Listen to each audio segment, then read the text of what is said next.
Welcome back to Comic Book History. Yeah, I haven't done one of these in a while. This is the 40th episode of the series. What am I going to talk about for this episode? Why not talk about this guy? Richard Dick Grayson, aka Robin, aka Batman, Target, Argent, and Agent 23 of Spiral. First, let's talk about his early years as Robin. Yeah, this video, this is the first of a long video thing on a series of episodes. This one on the various Robins. Yes, they've been officially recognized by DC Comics, despite the fact they say there have been four, there have actually been five, because one was actually briefly Robin for about one storyline before she gave up, went back to her traditional route. This is the first about two videos in a row to talk about the original Robin, Dick Grayson. A character who can't be called Dick now for some stupid reason. Yes, because he's called Rick Grayson now. Don't worry, I will get to them. I will get to that when I talk about Nightwing in the New 52. Dick Grayson first appeared in Detective Comics number 38, created by Bill Finger and Bob Kane. And here's something interesting about this backstory about Dick Grayson. This backstory has been remarkably intact for years. Like, basically Bruce Wayne, now, he was basically going to a circus, and this is basically the circus. This is Haley's circus, owned by Haley himself. By the way, Haley makes his debut in this issue, where he basically just attended the service with some random woman. Now, in various continuities, usually this has been Vicky Vale or some other women he just happened to be with. Usually he's with some woman because it's Bruce Wayne. And he witnesses basically the tragic act of the death of the Graysons. Now, here's the interesting thing about this. There's been a couple different versions basically depicted this death. Like, the most classic version of this is the fact that Boss Zuko decided to put acid on their ropes and they fell to their deaths. And Dick Grayson knew about the whole thing. Yeah, apparently Boss Zuko decided to be a racketeer. He's a known racketeer, and he's also known to be a murderer.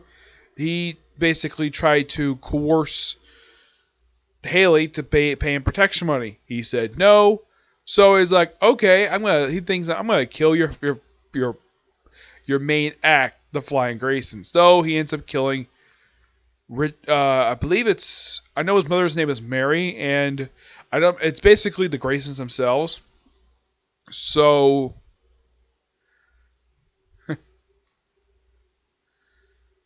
they pretty much end up dying. Though in the Batman Forever version, Dick Grayson's got a brother, even though that in all their continuities depicting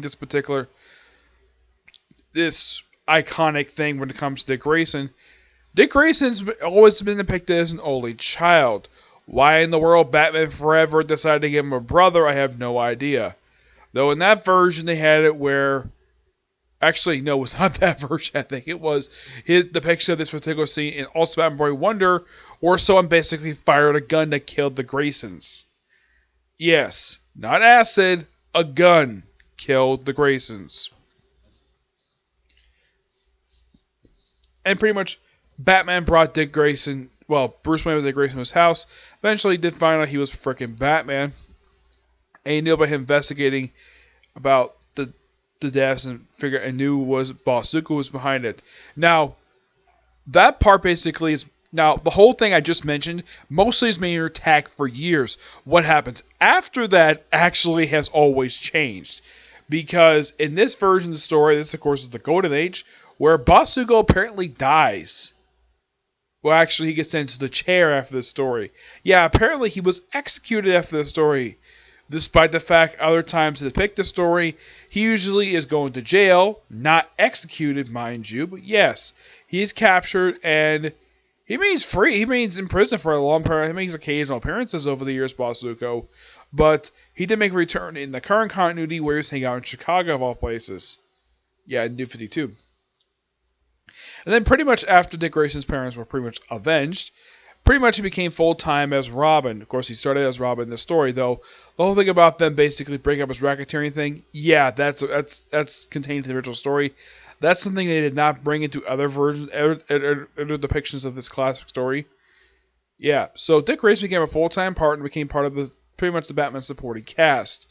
And he was primarily featured at that point in just 2 comic books, eventually expanded to 3 with the addition of World's Finest.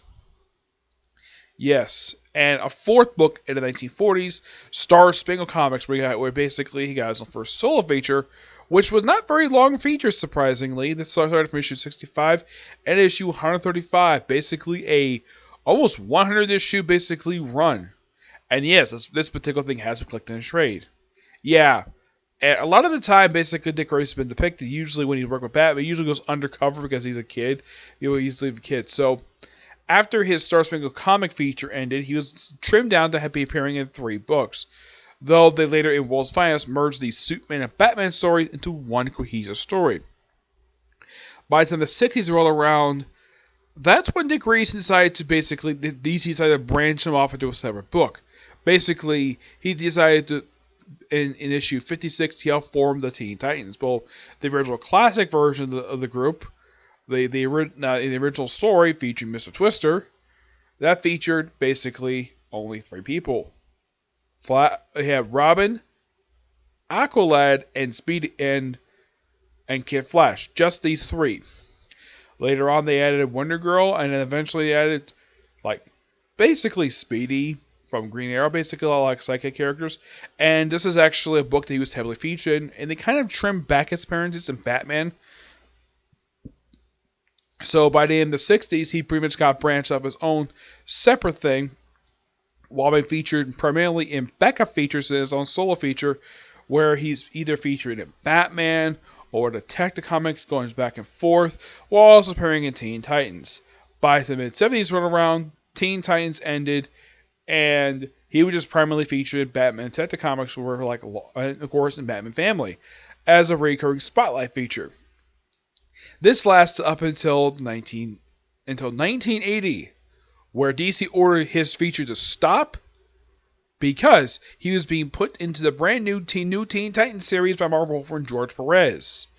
Yep.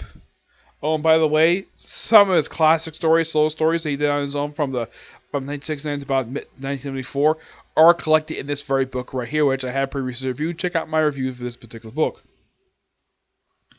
Yep. And a lot of the time he deals with basically stuff related to the Bronze Age. The Bronze Age basically deal with realistic social issues. Yeah. He would occasionally fight some Batman villains, but not very much. Usually he just fights his own set of villains. He has his own supporting cast too. He basically was in a relationship with Chief of Police's daughter. He was at Hudson University. Yeah, as for why, and of course he decided to drop out of college. I don't really remember exactly what was the reason for this, but he did, and Bruce Wayne was not very happy with him for doing that. So he had reforming the Teen Titans. He was basically contacted to reform this by Raven, who decided to bring back most of the familiar Teen Titans. Bring back Speedy, brought back Aqualad, Kid Flash, though Kid Flash was very reluctant to basically come back.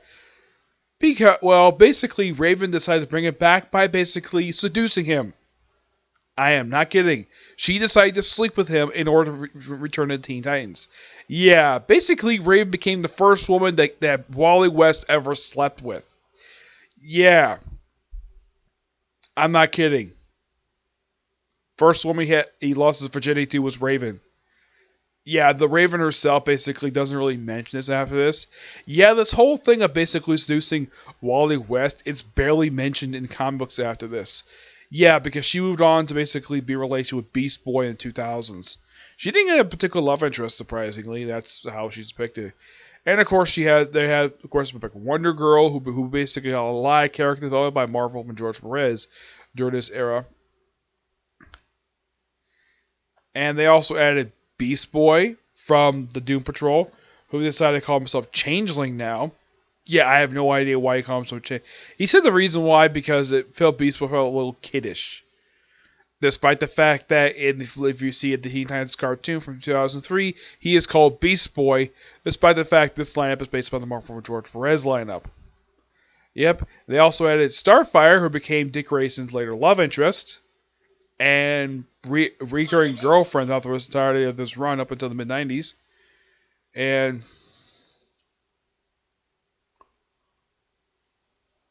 yeah, so,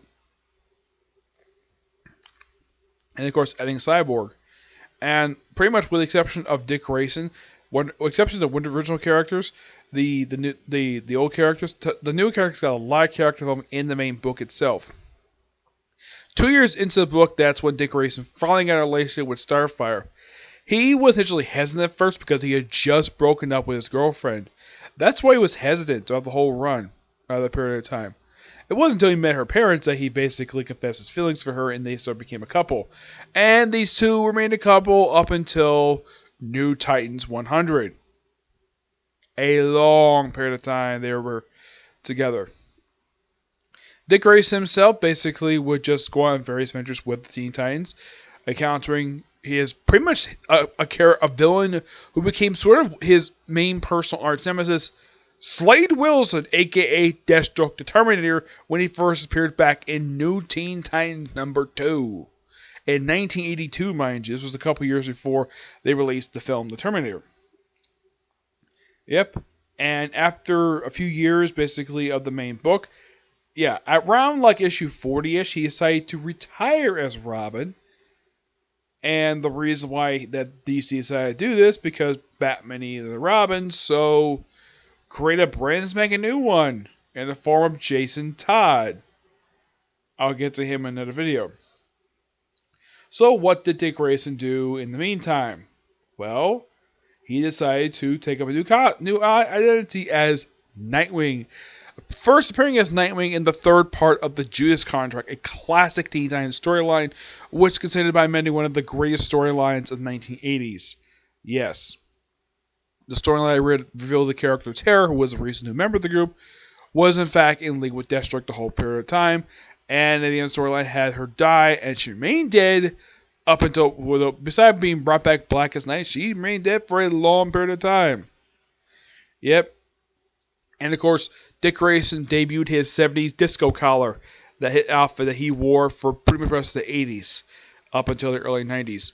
Mostly put, if you think of anything related Dick Grayson wise, it mostly happened in this book. He would occasionally appear in Batman, like in the case of Lonely Place of Dying, which was a storyline made a debut had Tim Drake become Robin for the first time. Mostly put, that's pretty much what Dick Grayson did for like the 80s. Not a heck of a lot of stuff basically noteworthy for him per se, just a little bit of Rance's relationship with Starfire. Mostly put, this period of time he was there, leading the team on adventures, but mostly this was a heavily focus on this period of time on some new characters like Starfire. Wonder Girl got a lot of development during this period of time, though basically she went through several different backstory changes, mind you. And one thing key for Dick Grayson, he ended up being the guy who escorted down the aisle during the classic New Titans New Titans 50 issue where Donna Troy married her husband. A guy who readers at the time thought he was creepy because he was slightly older than she was. She was at the time 19, he's like in his 30s.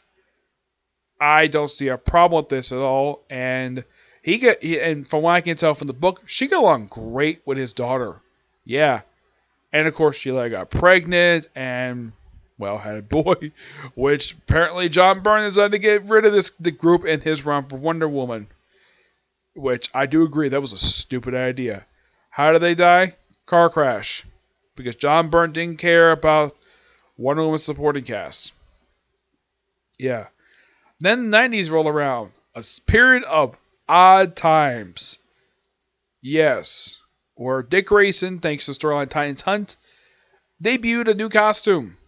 Yep, a brand spanking new costume. Let me go get it. Let me show you it.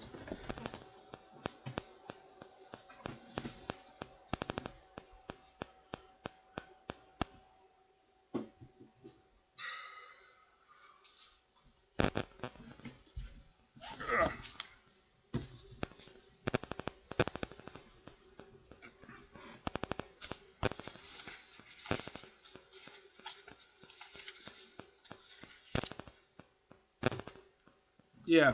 This costume right here. Yeah. He got this costume from a woman who named Mirage who decided to pose as Starfire. Yep, and she basically caused Dick Grayson to sleep with her on the false pretenses. Basically, Mirage raped Nightwing. Though I don't think this was intentional. Unlike in the case of what happened in Nightwing number 95, which I'll get to that. Yep. He wore this costume for about 5 years, at least about 7 years, I'd say. He wore it throughout most of the early 90s, per se. And not long after the Titan Sons storyline wrapped up, we had some slow stuff with Total Chaos, and it eventually came to the issue which, for a lot of people, killed the series in their eyes, because it pretty much was the end of the series because of how weird and bizarre it was. In issue 99, Dick Grayson proposed to Starfire, which he accepted. So issue 100 was the wedding issue. And here's something quite strange though. Batman was not at the wedding. I would think he would come to his adopted son's wedding. But no, he never did. He was mostly just the Teen Titans, which this was so strange. Like, everything was going so good for this wedding. Everything was so nice. And then Raven, turning evil, with skin turning red, wearing very low clothing, killed the priest before he could pronounce Dick Grayson and Starfire's man and wife. And this point, this ended Nightwing's tenure in the book. Because after this, he showed up in Flash where they claimed that him and Starfire were married, even though the ceremony wasn't fully finished. Also in the issue, because Raven, the evil Raven, decided to hold Starfire hostage.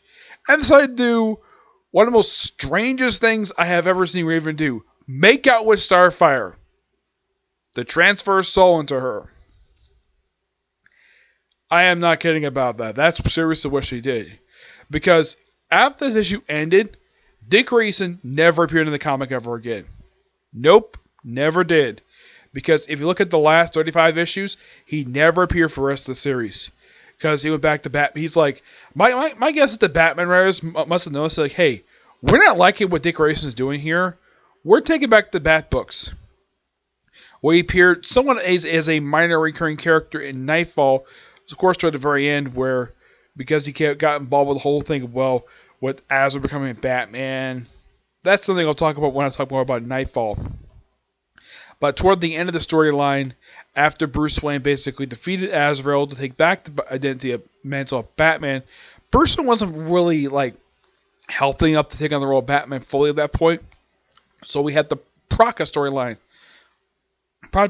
where Dick Grayson briefly becomes Batman. Yeah, first time he becomes Batman in this continuity. Yep.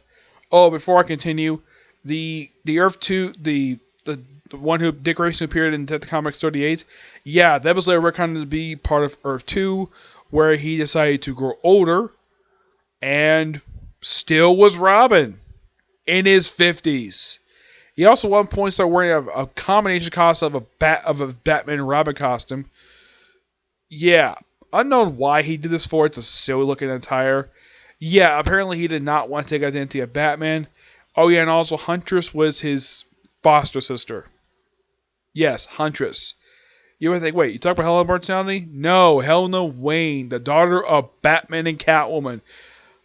An idea that Tom King teased in the annual for Batman that came out, I believe it was a couple years ago before they started the death threats against the guy. Yep, and this version did team with Dick Grayson once. Yes, once. In a two-part issue for Justice League. After that, these two never encountered each other again. What happened to this version of Dick Grayson? He died in Crisis on Infinite Earths. And he's featured prominently in basically trade paperbacks. Yeah. But back to the present day stuff. After after his brief tenure as Batman, he went back being Nightwing, which he basically got a one shot out of it, basically dealing with the whole thing with Alfred, and eventually he got a miniseries by Denny O'Neil, which proved to be a financial success, basically for DC to launch an ongoing series with Chuck Dixon as the writer and Scott McDaniel as the artist. Chuck Dixon would later lead the book after 70 issues. He had two regular writers in the book, the two regular artists.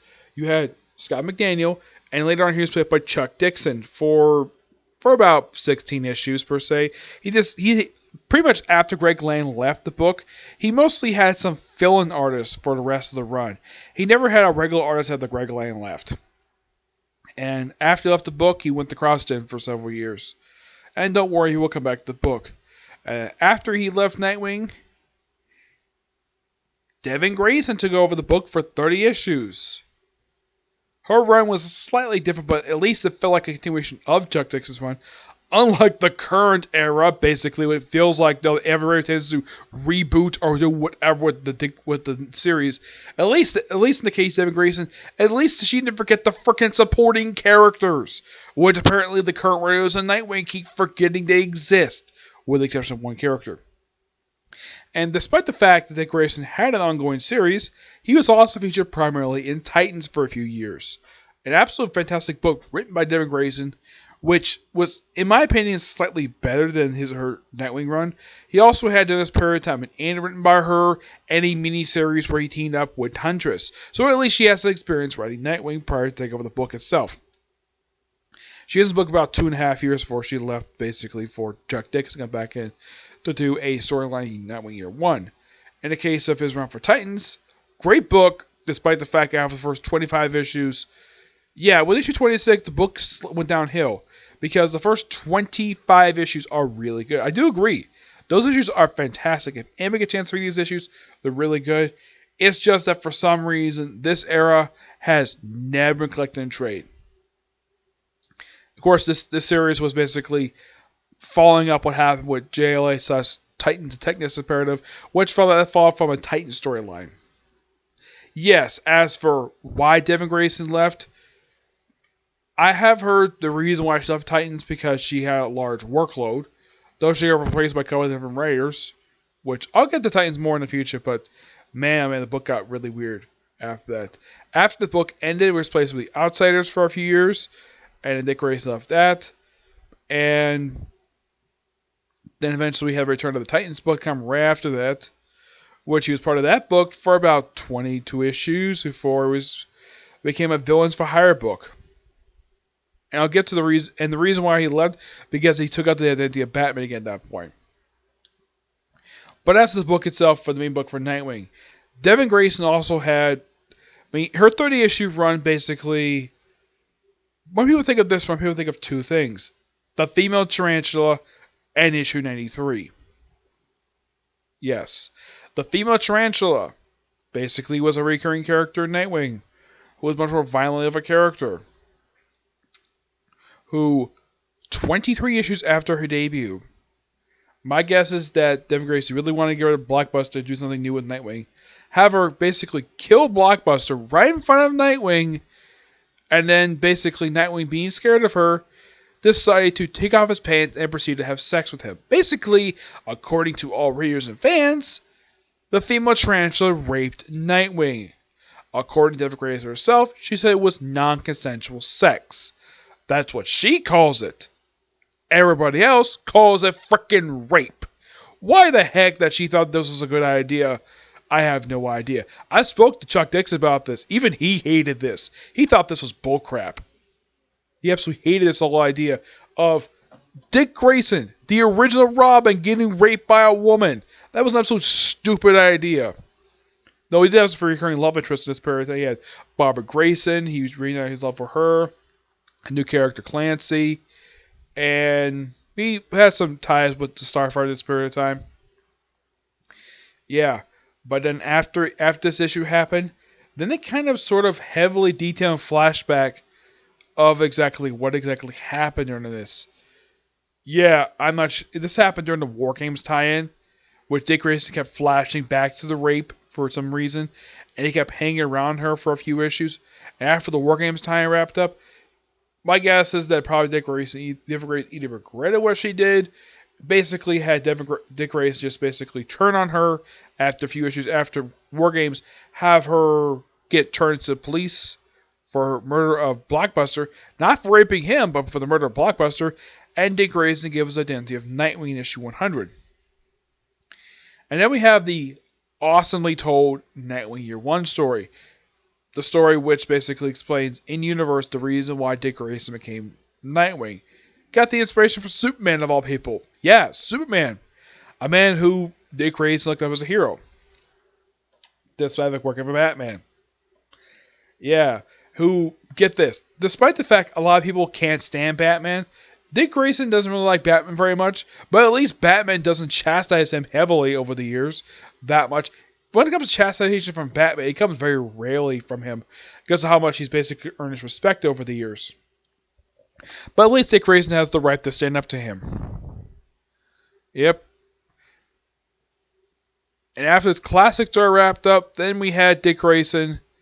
Well, because what happened with Infinite Crisis, basically Dick Grayson left Bloodhaven, went to join the mob for a few issues. That didn't last very long. They came Argent briefly. He also was Target for one shot. Yeah.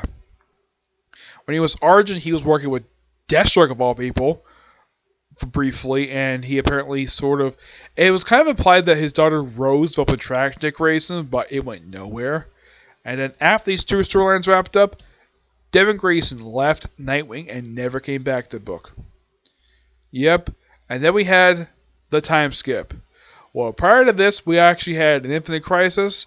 A very stupid thing happened. And this was another thing Chuck Dix even himself. I've discussed with him about this particular scene. Even he hated this too. The destruction of Bloodhaven. How was it destroyed? The Secret Society of Supervillains dropping Atomico, a Metal Man villain, on Bloodhaven like a frickin' atomic bomb. And here's something quite interesting about this. Dan DiDio came up with the idea, what he thought was a good idea, though everybody else basically thought this was utter nonsense. Have Dick Grayson die in Infinite Crisis because he didn't like the character. This is actually proved to be one of 3 times he would attempt to kill Dick Grayson because he hates his character so much. But luckily enough, people saw the reason and decided to have him not die in the city. But pretty much like all those characters, with the exception of Lady Vic, all those characters that Chuck Dixon helped create and developed over the course of a 6-year period, wiped out by a bomb. He hated it. He thought by far that was one of the stupidest things DC did with the characters he created, was destroying Bloodhaven. Luckily enough, Lady Vic was around for a few more years after the destruction of Bloodhaven before New 52 happened. Yep. Let's see.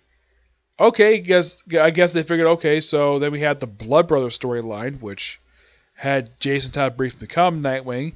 Yeah, that was an idea they were going to do. It would have Jason Todd take over the main book because Dick Grayson was supposed to die. Yeah.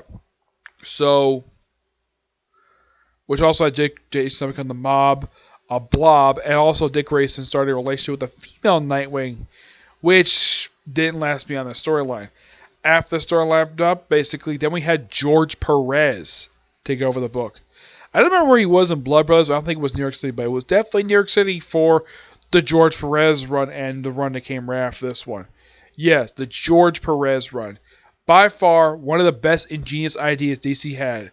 Bring in George Perez, the man who, one of the 2 guys who gave Dick Grayson the identity of Nightwing. He took over the book with issue 24 and left with issue 39. Yep. On the book for 16 issues, and there was an annual published this period of time, which kind of explained what he was up to during the 1-year time skip. This run was utterly fantastic. No one can deny this was a great run. And after he ended this run, then we had his next 2 issues tie into the storyline Resurrection of Ra's al Ghul, done by Grant Morrison.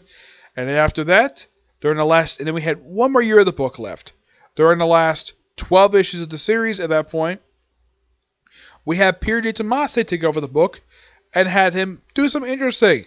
Become the curator of the Cloisters Museum. This is in the upper part of the island, basically toward the actual city itself, not the lower part of it. Yeah, I've been there.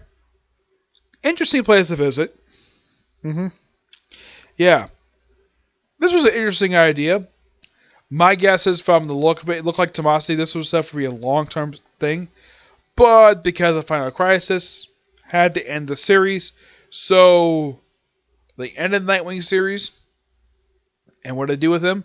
Well, then they have him appear for a 2-part storyline, which basically it started an issue of 50 Comics and an issue of Batman, which, by the way, this 2-parter has never been put to trade. No idea why, but they skipped over the storyline. And the issue that we did guest star in issue of 50 Comics, this was the issue came prior to the start of Batwoman's feature in the book. Yeah, this was issue 853. And I think it was like one issue of Batman. So, thanks to the events of Battle for the Cow, which came, this 2-parter came right after his death, as Batman's apparent death, and of course then we led to Battle for the Cow, an awesome storyline, which was written and drawn by Tony S. Daniel. Love this storyline.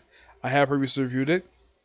At the end of the storyline, Dick Grayson becomes Nightwing, and becomes Batman. He's Batman for 2 years. And in effect, he takes the Batman title, and he was basically the start of this title up until the New 52 relaunch. He took over to the comics at the Batwoman end of feature in the book. And he was the primary Batman in the book. Now, here's the thing. In the Batman title, he took basically dipping away in training in the book. And, of course, we also had 2 new titles launch thanks to this period of time. Which we had the launch of the Batman and Robin title, which was done by Grant Morrison. Which he left as 16 issues. And then we had a string of writers take over afterwards. One of them happened to be T.J. Tomasi. He did with Patrick Gleason. They did the storyline had a return of Red Hood. Yeah. We also had the Batman Treats of Gotham series.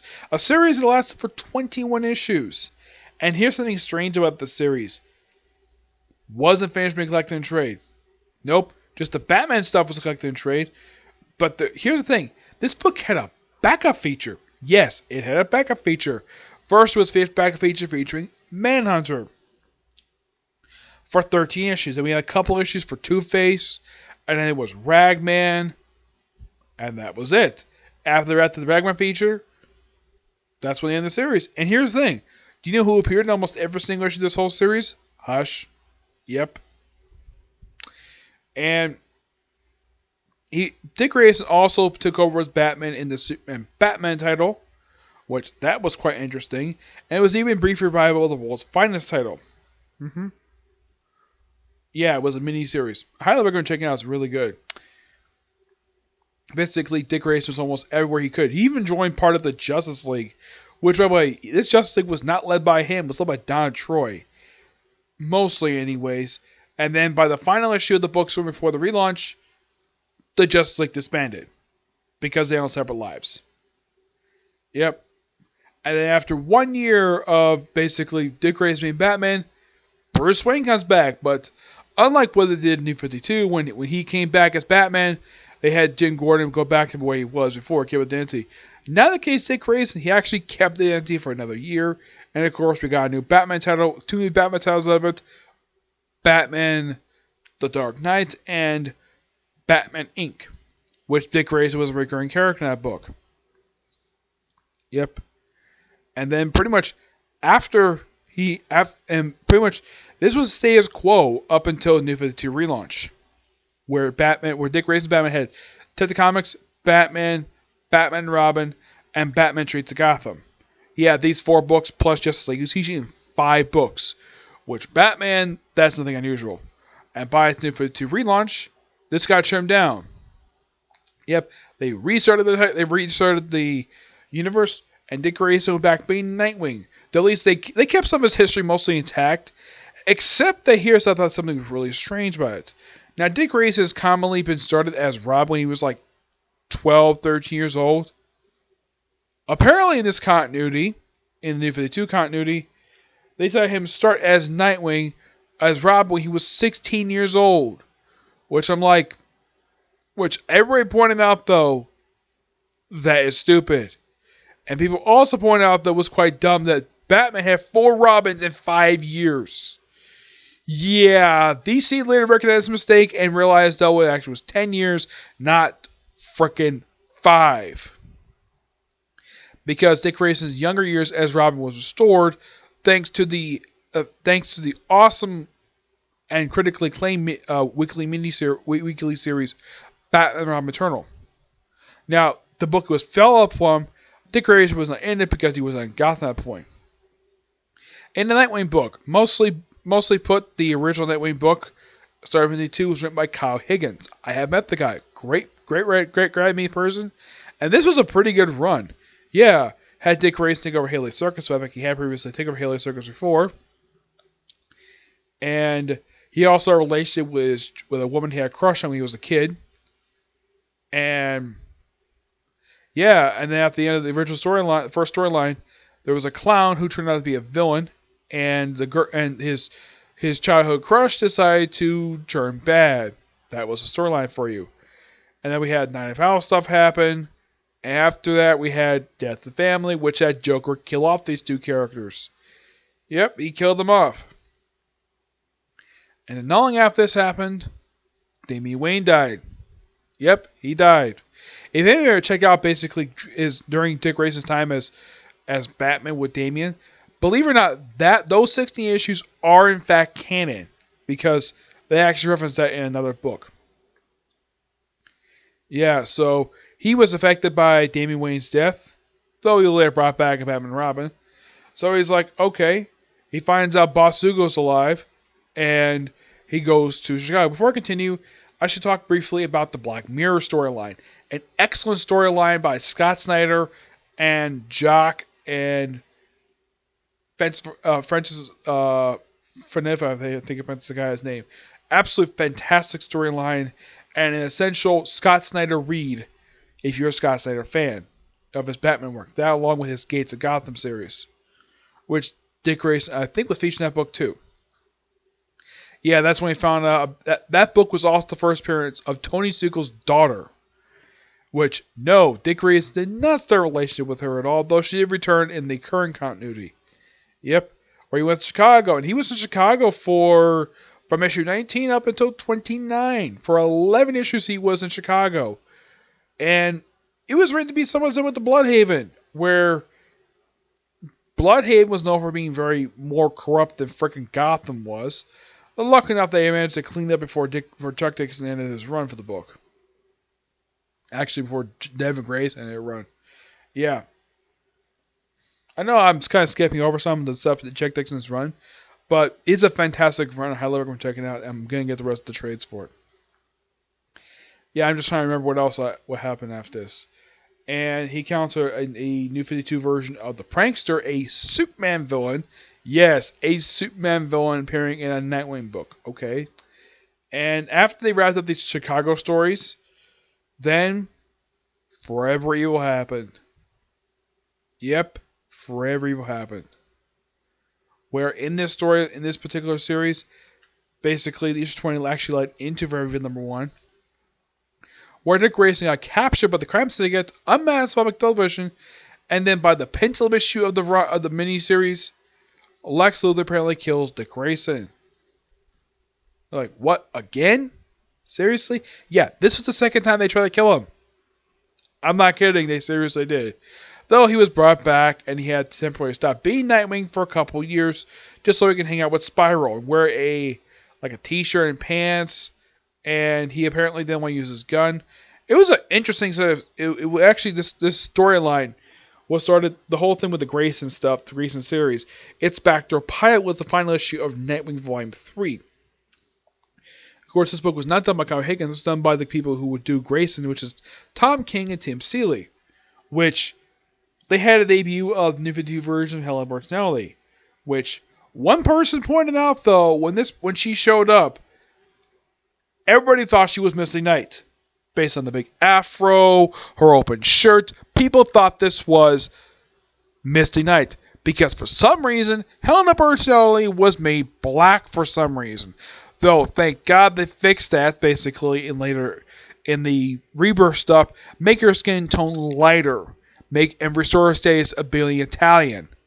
Yeah, turning her black was by far one of the stupidest things DC did with the character. And here's the thing. She was primarily featured in almost, most of the Grayson series as a supporting character. And here's the thing. for the first 8 issues, with the exception of one. Basically, Dick Grayson would team up with Midnighter. Yes, Midnighter of the Authority. I am not kidding about that. Yes, a guy which, when he showed up in Batman Eternal, Harper Rose referred to as the gay Batman. Because that's actually put what he is, a gay Batman. Of course, he later on would appear, Midnight would get his own series by Steve Orlando. I've read it, it's really damn good. Dick Grayson guest starred in this issue as Agent 23. When he just had... My only guess is the reason why Steve Orlando had him guest star in the book is because of Return of the Favorite, because of how many times Midnight appeared in his book. He also appeared in the Annual for Superman, and... Actually, not appearing. Yeah, he appeared a few times outside of the book as Grayson. Though, here's the thing: when before the Convergence happened, he was communicating with Batman primarily, who was like one of like 2 people who knew he was alive outside of Spiral, and the other, of course, being Lex Luthor of all people. And that was changed thanks to Batman's apparent demise, or actually him losing his memory. So here's the thing. Tim Drake said nothing to him when he came back. Barbara Gordon didn't want to discuss it. And Damian, who actually he was the closest to, was very happy to see he was alive. And so was Alfred. Yeah. This happened in issue 12. Of course, it's later set up to the awful Robin War storyline later on. Yes, the Robin War storyline. Which, there was a supporting character in Grayson, which... Dick Grayson pointed out, though, when he was being examined by this woman he helped capture at the start of the series, he says, "Yeah, there's nothing real. I mean, the only reason why you had me do this is because you really want to see me naked."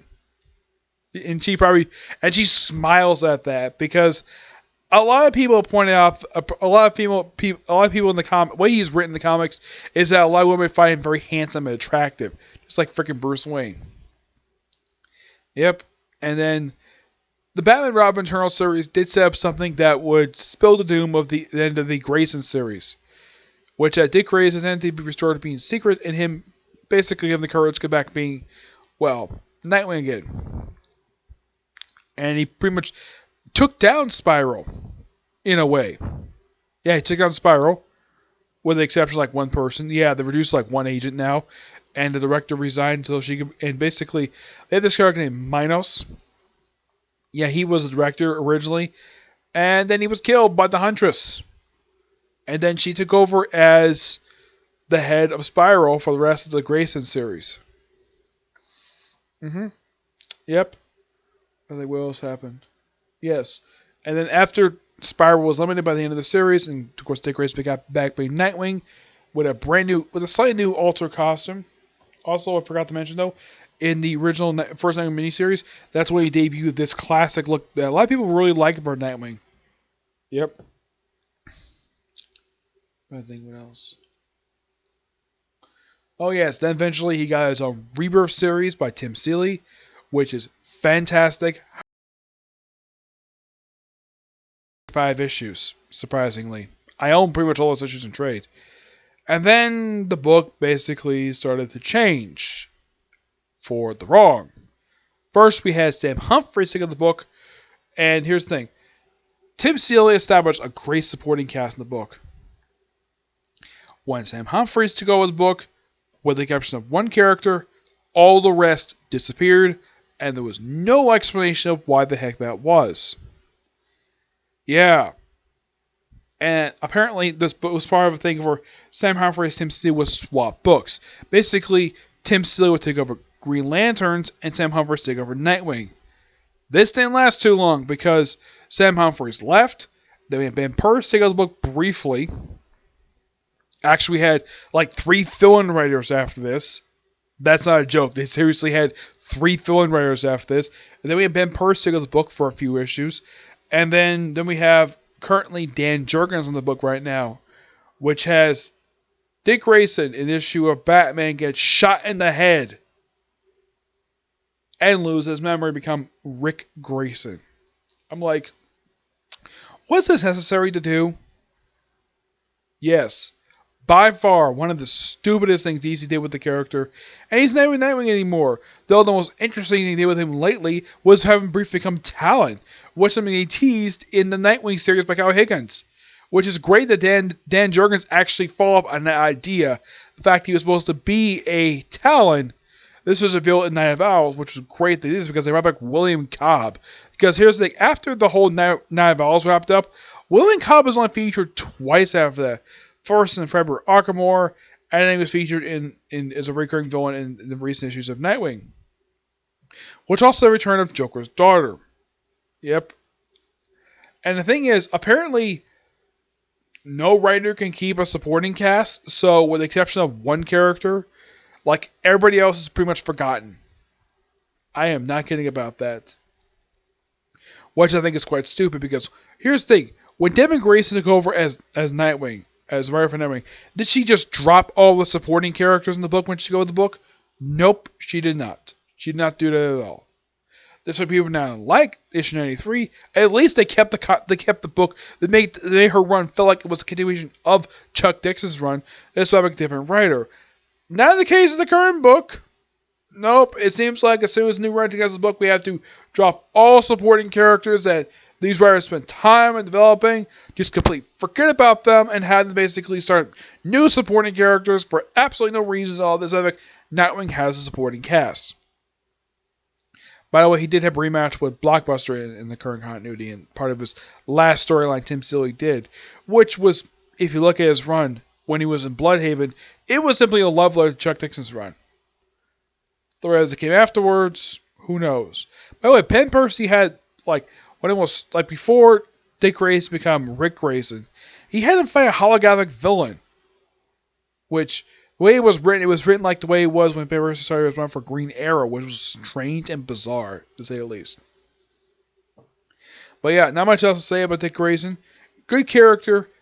I'm not liking the current era that they have right now for Nightwing book, which I haven't got the books past volume 5 yet for the trades. Yeah, I haven't collected those yet because I just haven't. I will probably get a chance to get those in the future.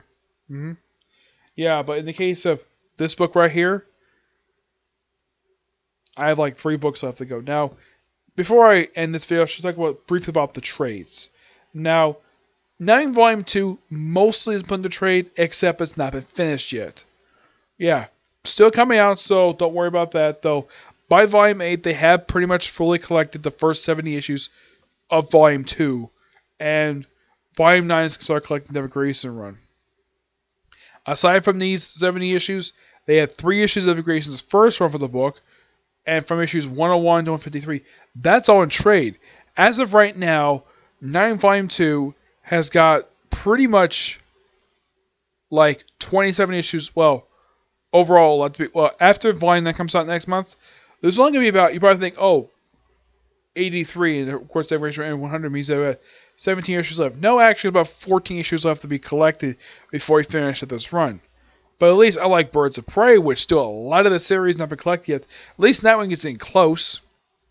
Yes, and from his New 52 run onwards, that's all in trade. But what about in the case of his classic stuff? Well, mostly, I would say his entire Silver Age run is in trade, mostly anyways. Most of it's in trade, thanks to the Showcase books and Batman Silver Age. And of course, some of his early solo work is in trade from the Silver and Bronze Age. Most of it's in trade, but not the entirety of it. Oh yeah, he also, almost forgot to mention, he did also have a brief feature in a run for Action Comics in the 80s, when it was Action Comics Weekly for 43 issues. Yeah, his run lasted for about the first 35. Yeah, it was actually a pretty good set of issues. He occasionally teamed up with Speedy from the Teen Titans. Yeah, but not much else to say about Dick Grayson, but there was a lot to talk about for this character. And I know this video is going really long, but it's well worth talking about for this long, because he's a long character. Okay, so that's it for this particular review.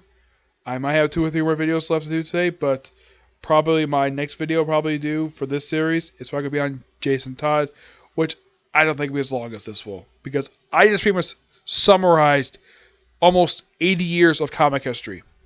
in 50 minutes. Okay? But see you in the next video. Bye.